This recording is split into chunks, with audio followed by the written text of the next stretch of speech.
Berlin, April 1945. The Reich is collapsing from every direction. Soviet artillery is audible from the Chancellery. American armor is crossing the Rhine. The Luftwaffe is grounded for lack of fuel. The German officer corps is doing the math that its leadership refuses to do, and the math says the war ends in weeks. Inside a weapons development file buried at the Reich Aviation Ministry, there's a project designation that has never left the planning stage. Engineers received the funding. Blueprints were drawn. The physics, according to the men who reviewed them, were not fantasy. The project was a weapon unlike anything the Allies were preparing to face. Not a bomb, not a missile, not a gun in any conventional sense. A mirror, 1 mile wide, positioned in orbit above the Earth. But let's change one thing. What if Germany actually built it? The concept did not originate with the war. Hermann Oberth, one of the founding theorists of modern rocketry, described the core idea in 1929. A station in Earth orbit equipped with a massive concave reflector made of a metallic sodium. The mirror would gather sunlight and redirect it as a concentrated beam onto a fixed point on the surface below. Oberth calculated that a mirror roughly 1 kilometer in diameter could focus energy enough to ignite fires, boil harbor water, and make open ground lethally hot across a wide area. The SS and the Reich Research Council revisited the concept in 1943 under a formal study group. The conclusions confirmed the physics. The engineering was the problem. Everything about the engineering was the problem. The weapon as designed.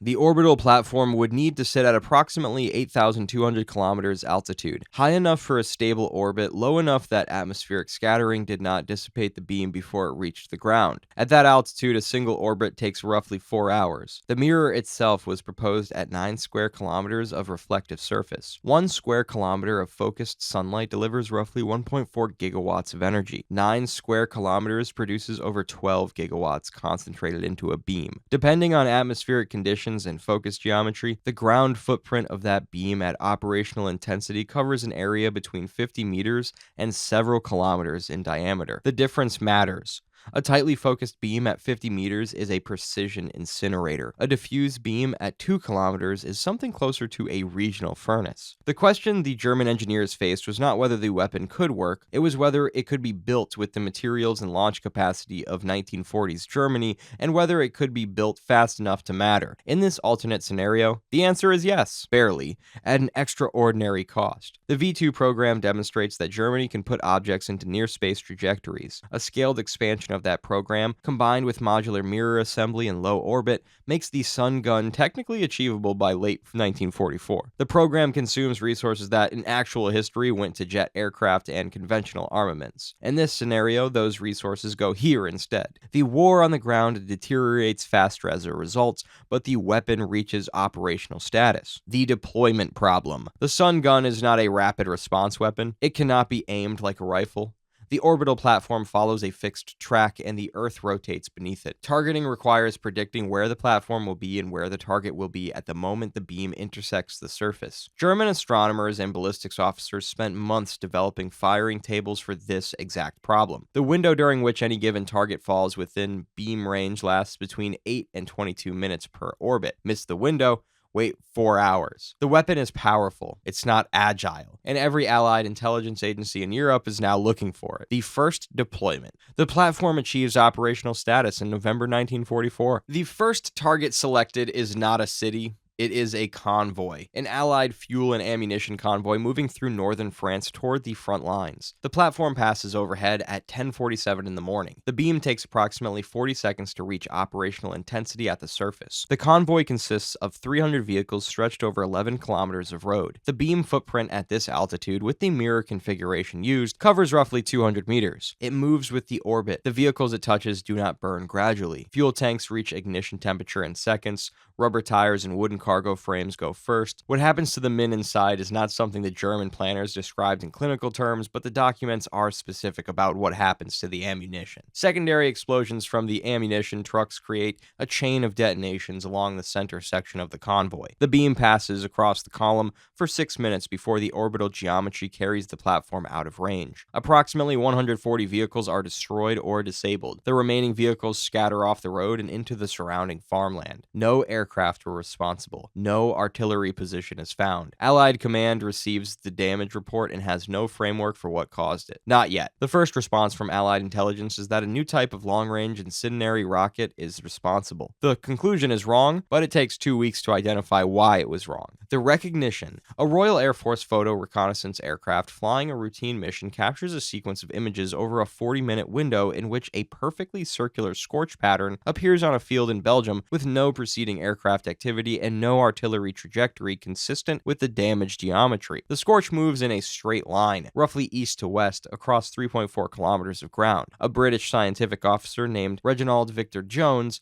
who spent the war identifying and countering German electronic navigation systems, receives the photographs. Jones notes that the movement of the scorch matches no ballistic trajectory. It matches a ground track, an orbital ground track. The Sun Gun Project, which British intelligence had on file from a 1943 intercept but assessed as theoretical, is immediately reevaluated. The Allied response is not simple. You cannot shoot down what you cannot reach. In 1944, no aircraft in Allied inventory operates at 8,200 kilometers altitude. No anti-aircraft gun covers that range. No missile system exists that can intercept an orbital platform. The weapon is, for the moment, effectively invulnerable to any countermeasure the Allies can deploy directly. The options are limited. Disperse convoys, move critical operations underground or under forest canopy, accelerate nighttime logistics to reduce the beam's effectiveness. None of these solutions eliminate the threat, they reduce exposure. The weapon still works. The targeting escalation. German planners, encouraged by the convoy results, expand the target list. Portsmouth Harbor, the port at Antwerp, which is supplying the entire Allied advance into Belgium and the Netherlands. The rail yards at Loyen. The beam cannot sink a warship in a single pass, not with a diffuse footprint, but it can ignite fuel depots, destroy locked landing craft, and make harbor operations impossible during the 8 to 22 minutes of overhead passage. Antwerp receives 3 beam passes over 6 days. The damage is significant. Allied planners begin rerouting supplies. The logistics disruption is real and measurable. It adds weeks to the Allied timeline in the Rhineland. The limitations become clearer with each deployment. Cloud cover is the first problem. The beam cannot penetrate heavy overcast. Northern Europe in winter is overcast more often than not. The weapon is seasonal in ways that no other strategic armament is seasonal. A thunderstorm over the English Channel renders it useless against British ports for days at a time. The Germans cannot control this. The second problem is the targeting window. 8 to 22 minutes per orbit every 4 hours is not enough sustained pressure to interdict a determined opponent who knows the schedule. Once Allied forces have Jones's analysis and the orbital period calculated, they can time movements to the platform's absence. The weapon remains dangerous. It is not decisive. The platform vulnerability. Here's what the German engineers do not solve in time. The orbital platform requires resupply and maintenance. Metallic sodium is chemically reactive. The mirror surface degrades under continuous thermal cycling.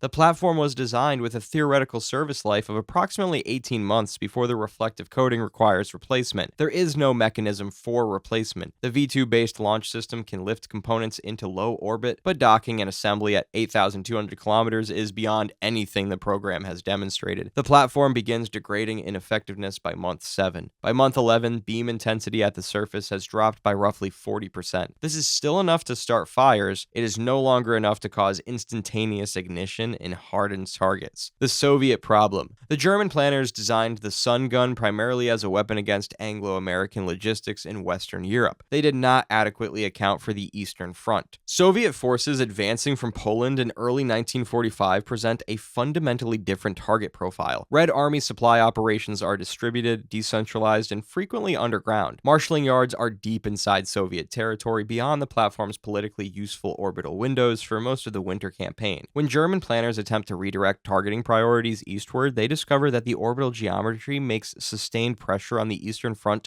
significantly harder to maintain than pressure on the Channel ports. The weapon was built for one war. The war it was built for had already shifted. The final deployment.